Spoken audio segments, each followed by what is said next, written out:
bakunzi b'u Rwanda TV1 turi kubabwira ati igitondo cyiza, igitondo cyumvisha ku bakunzi b'u Rwanda TV1. Turi gusuhuza abadukurikirana bari hirya no hino mu turere dutandukanye tw'igihugu cy'u Rwanda.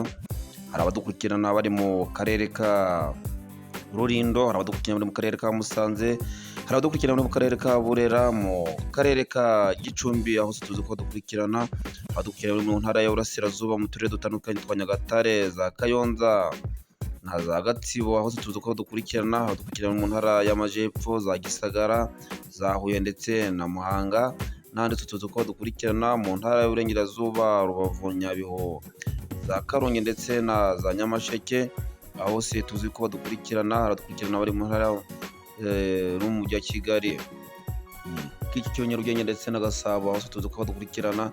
Twete amahoro y'Imana nabane namwe.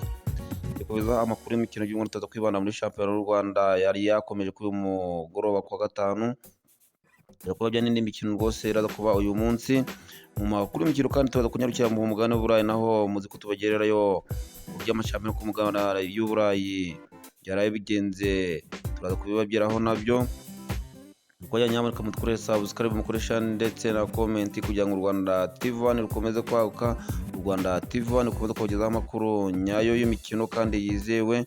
Mukoreshe ndetse na comment kugira ngo tumenye ibyo twakosora mu muyoboro wacu,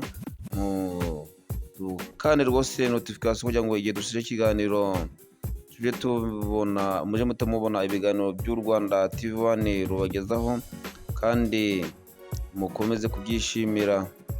Nk'uko twabibabwiye rero, twababwiye ko turaza guhera muri shampiyona y'igihugu cy'u Rwanda, aho ikipe ku munsi w'ejo shampiyona yakomezaga, habaye imikino igera kuri 3. Ikipe ya Bugesera Football Club yakinnye n'ikipe ya Mukura Victory, ikipe ya Mukura itsinda igitego kimwe ku busa Bugesera. Kiyovu Sport nayo iza gutsinda ibitego 4 ku busa rwose ikipe ya Etincelle. Ikipe ya Rayon Sport nayo iza gutsinda ikipe ya Musanze nayo ibitego 2 ku busa. Abanyamusanze bagenda bamara amasa, ubwo rwose ikipe ya Rayon Sport yari ihagaze neza ku mugoroba mu kibuga, yanangiza ikipe ya Musanze yayisuye itsinda ibitego 2 ku busa.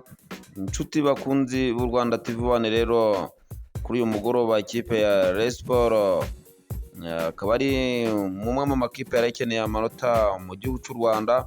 Nk'uko mubizi, Rayon Sport nayo ni mu bafana, akaba ari mu makipe ifite abafana bakomeye cyane mu gihugu cy'u Rwanda, abafana benshi cyane mu gihugu cy'u Rwanda. Akaba ari ikipe yari imaze iminsi idashimisha abafana bayo, itsindwa intsinzi zinyuranye hirya no hino, yasohotse igatsindwa, nasurwa igatsindwa, ariko kuri uyu mugoroba rwose yaje kwihanangiza ikipe ya Musanze itsinda ibitego 2 ku busa. Aba bafana ba Rayon Sport ndetse n'abayobozi bayo nabo bakaba baraye bafite akamwenyo ku munwa kubera intsinzi z'ibitego 2 rwose.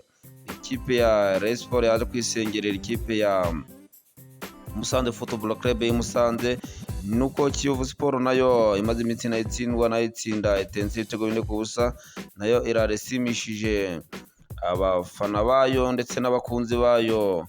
Bari bategereje nabo intsinzi ihambaye cyane kuri uyu munsi rero. Nk'uko twabibabwiye, mu gihe shampiyona y'u Rwanda imikino iraza gukomeza, ikipe ya AS Muhanga na Amagaju ku isaha saa 9 turaza kwambikana. Ku isaha saa 9 nanone ikipe ya Gasogi United ya KNC Kakuza Kuriza Charles iraza gukina na Marine Football Club y'Igisenyi. Ku isaha saa 9 nanone hari umukino wa Rutsiro n'ikipe ya Gorilla Football Club. Ku isaha saa 12 n'igice umukino uraba ukomeye cyane, derby ikomeye cyane, derby y'umutekano, ikipe ya APR FC n'ikipe ya Police Football Club nabyo biraba biri mu kibuga ku isaha saa 12:15 na saa 12:30.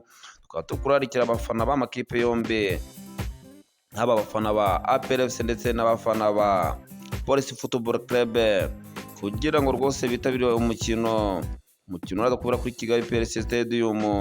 Akaba ari umukino w'ishiraniro hagati y'amakipe yombi, aho ikipe ya APR FC rwose n'itsinda ikipe ya Police Football Club irakomeza kuyirya insataburenge, ivanamo amanota buhoro buhoro yitonze kugeza mpaka iyavanyemo ikipe ya APR FC ihora yiteguye gutwara umwanya wa mbere, itwara ibikombe byo mu Rwanda, haba ibikombe bitandukanye hirya no hino.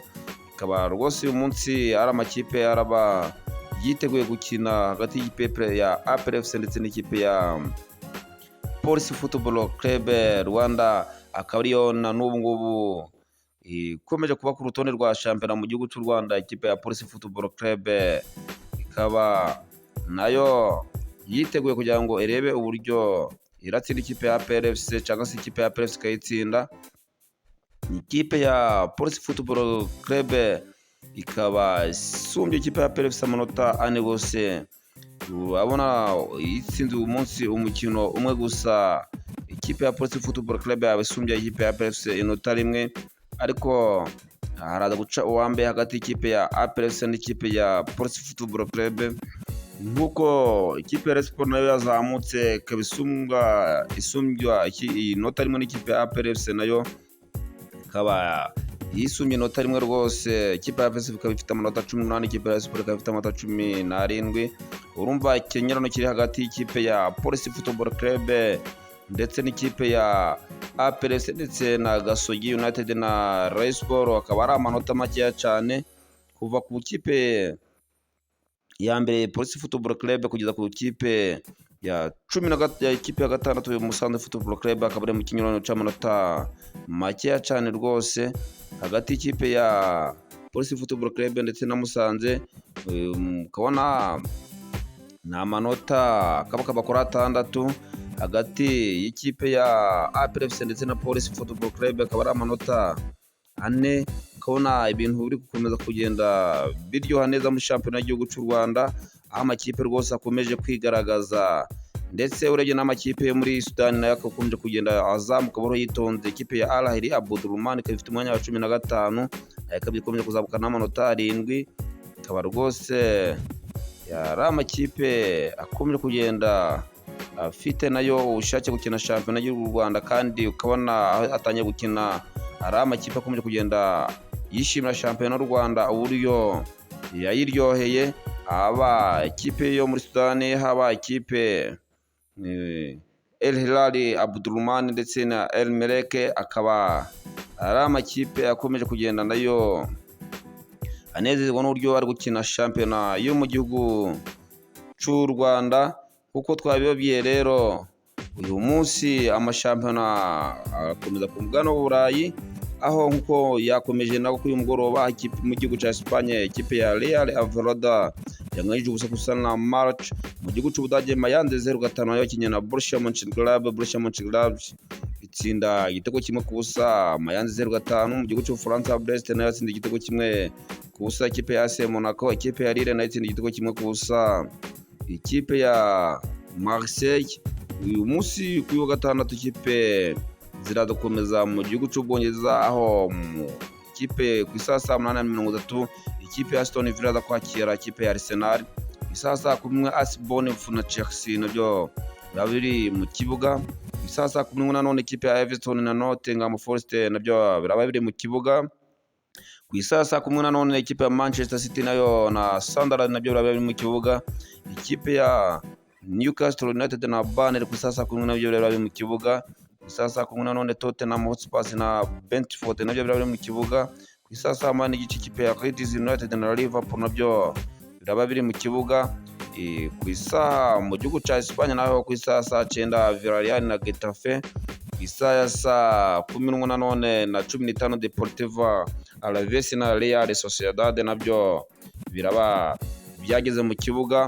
Real Betis nayo na Barcelona barabara umukino umeze neza cyane. Athletic ku isaha 8 Athletic Club na Atletico Madrid ku isaha 9 nayo byageze mu kibuga. Mu gihugu cy'Ubudage Augsburg na Bayern Leverkusen ku isaha 10:30. FC Cologne na Sturm Empoli ku isaha 10:30 nayo. Old Bremen na Freiburg nabyo ku isaha 10:30. Stuttgart na Bayern Munich ku isaha 10:30. Wolfsburg na Union Berlin nabyo ku isaha 10:30. RB Leipzig na Inter Frankfurt ku isaha 10:30. Mu gihugu cy'Ubutaliyani Sassuolo na Fiorentina ku isaha 10. Inter de Milan na Camon 1907 ku isaha 10 nanone. Hello Verona na Atalanta ku isaha ya saa 3:45 mu gihugu cy'Ubufaransa. Nantes na Rennes ku isaha ya saa 12. Toulouse na Stamburg nabyo ku isaha ya saa 2. Paris Saint-Germain mu mukino ukomeye cyane na Rennes, akaba ari umukino uraba ku isaha ya saa 4:05. Bakunzi b'u Rwanda TV1 rero tukubwira mudukorere subscribe, mukoresha ndetse na comment kugira ngo u Rwanda TV1 rukomeze kubagezaho imikino yarwo, imikino kandi yizewe. Turakunda cyane kandi mukomeze kugira umunsi mwiza.